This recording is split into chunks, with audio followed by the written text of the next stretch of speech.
Down the lane, Keene strips him, and Keene fouled him. That's 4 on Keene. 4th foul on Richard Keene. They won't be shooting, but boy, is that a hurtful foul with 10:26 to go. That's Keene's 4th, and I don't know whether you leave him in at this point or you rest him. But Garris is getting up. Hester comes in for Blackwell, and Garris is going to come in probably before Keene with his 4th foul. That's a 6th-team foul on the Illini. Those two forwards, Price and Capel, are so quick and so talented, and when they drive, they just throw their body so hard. I don't think that in the game of basketball they can be guarded one-on-one. It's almost like trying to guard. Everybody's lined up. The officials and the players here don't have the slightest idea. Now Phil Bova finally says this is just the 6th-team foul, and it's not a shooting foul. So Price drives on Robish this time. This shot is up and missed, and Robish fouled him. Yeah, I could have called that from here before he ever started. There's no chance that Robish has to stop in that drive. There's no way in the world he can do it, because as soon as they make contact, it's a foul on Robish. Well, I tell you, this is a... there is no deception in this Duke offense, is there? It's a one-on-one game. That's all it is. Just give it to those two guys and let them drive you. Well, include Price in there. Yeah, Price and Capel have been driving pretty good. And, of course, Collins got in there a couple of times. But the big guys have been no factor for Duke. They just clear them out. They don't want them around. They're just in the way. You know, they want to be able to drive those Illini forwards and the big guard. And Ricky Price missed his first free throw. Now Chris Gandy is going to come back in for the Illini. Gandy, playing with 3 fouls, will replace Robish. Illinois with Gandy, Hester, Turner, Notary, and Garris. One more free throw for Ricky Price. 47 to Illini, 49 for Duke. Price's next free throw is missed again. Tipped up, missed. Notary with a rebound. Fouled over the back, but no call. Notary gets the ball to Turner, and Turner brings it across the line. Kevin Turner with the ball out front against Capel. Kevin with a standing dribble with 10 minutes to go now. Turner drives to the right side. Capel cuts him off. Back out front to Notary. Left side now to Hester. In the corner to Gandy. Gandy, top of the circle to Notary. He wants to take him one-on-one to Garris. Open for the baseline jumper. Didn't make it. Rebound to the floor. Picked up by Price. And he brings it across the line for Duke. They lead it by 2 with the ball. 9:47 to go. And Wojciechowski takes Garris one-on-one. Gets the ball to Capel. He launches a long 3. Good. There's no way to guard a man out that far. That for Capel is his 3rd 3. 21 points for Capel. And it's now 52-47 Duke. And an official's timeout here. Capel is hurt. Capel looks like he has a cramp in his right calf. Collins is coming in for Capel. Coach K coming out to take a look at him along with the Duke trainer. Appeared to be a cramp. It's possible, but then they shoot the 3 on you. 52-47. Here is Garris across the line. The Illini down here with 9:16 to go. Back out front it comes to Hester.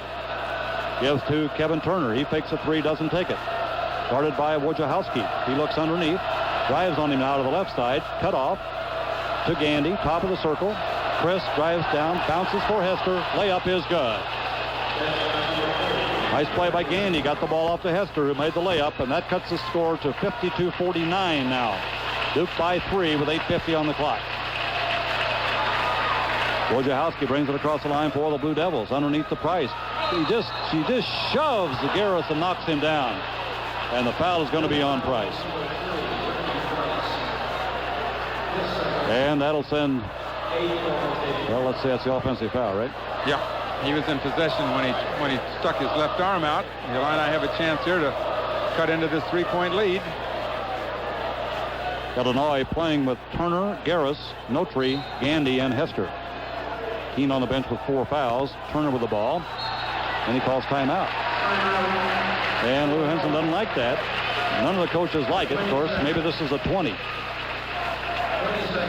22nd timeout, you call it, Jim. Boy, you got to get the ball in. I mean, there was nothing wrong. Garris broke right to him. I saw Indiana do that 3 times this afternoon.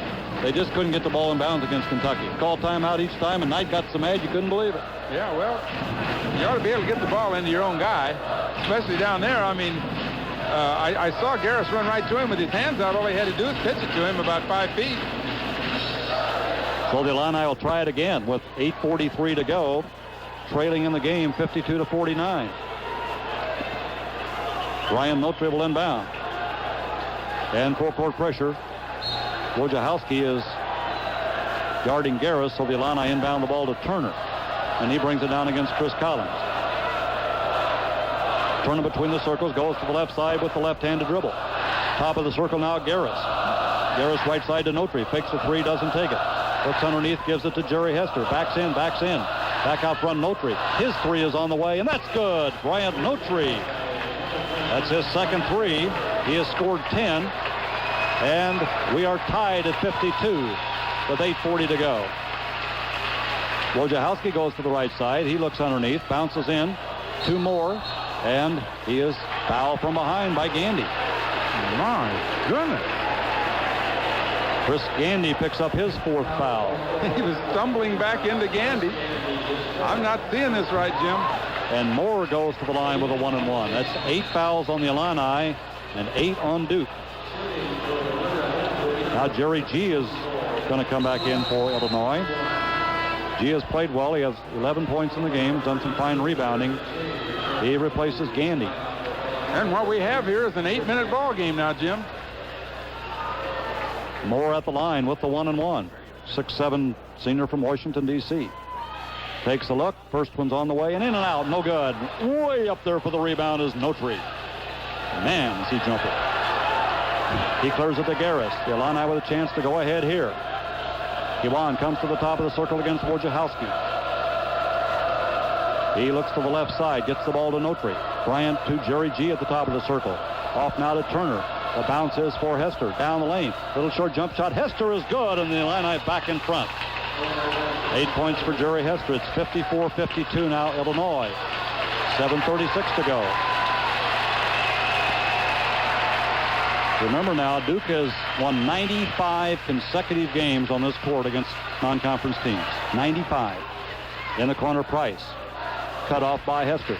He backs off out front, Wojciechowski. Wojciechowski guarded by Kevin Turner. Standing dribble, looks underneath.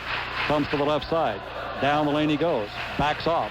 Shovels it in the corner to Chris Collins. 6 seconds to shoot. Watch out, he'll launch one from Mars. He drives for the layup and scores. Oh, what a shot! Sensational! Driving layup by Chris Collins has tied the game at 54.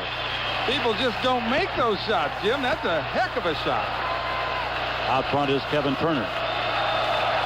He was driving from the right side. Looked like he was going to bank. Instead, it went right straight in. Well, he let it go about 8 feet from the basket on the dead run toward it with a man on him. Down the lane, Turner out to Notary. Another three by Bryant. Notary is off this time. Collins with the rebound. Deep pass all the way under. Layup is no good under there by Wallace, but he is fouled by Bryant Notary. Wojciechowski is all over Kiwan Garris. He knows the Illini want to throw the ball into